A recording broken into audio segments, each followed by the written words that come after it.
যদি আপনি নিজে অসহায় বা মিসকিন হন তাহলে আপনি নিজে খরচ করতে পারবেন, কোনো অসুবিধা নেই। তবে যদি কোনো এক সময় আসল প্রকৃত মালিক চলে আসে, অবশ্যই তাকে ফেরত দিতে হবে।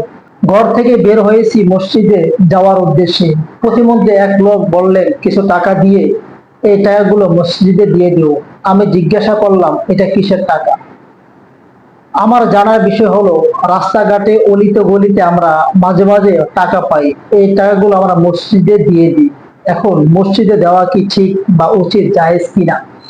প্রিয় ভাই, ইসলামী শরিয়াতে কুড়িয়ে পাওয়া টাকা মসজিদে দেওয়া জায়েজ নেই, চাই টাকা অল্প হোক কিংবা বেশি হোক, কোনোভাবেই মসজিদে দেওয়া জায়েজ নেই।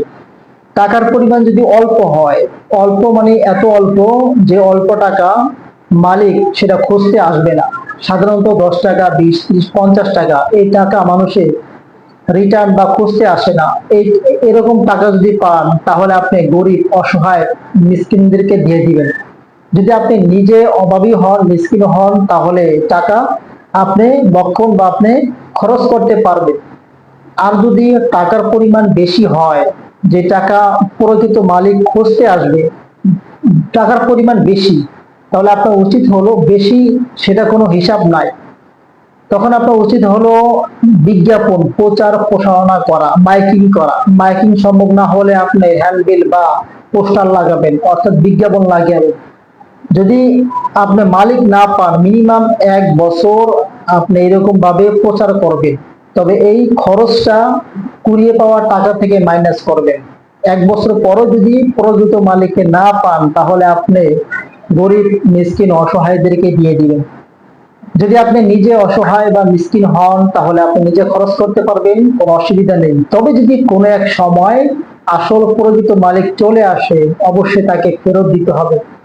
এজন্য আমার নিজের ব্যক্তিগত কথা হলো রাস্তাঘাটে সামান্য যদি টাকা কুড়িয়ে পায় সেটা না নেওয়া উচিত। এটি হলো আসল কথা বা সবচেয়ে আসাহু সঠিক কথা। রাস্তাঘাটে অলিতে গলিতে সামান্য টাকা না যদি আমরা পাই, এগুলো ধরবেন না।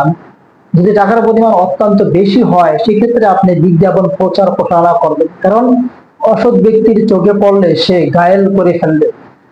যাই হোক, টাকার পরিমাণ অল্প বেশি হোক মসজিদে দেওয়া বৈধ নয়, যেটা বলেছিলাম এটাই হলো আপনার ইসলামী শরিয়াতের কথা।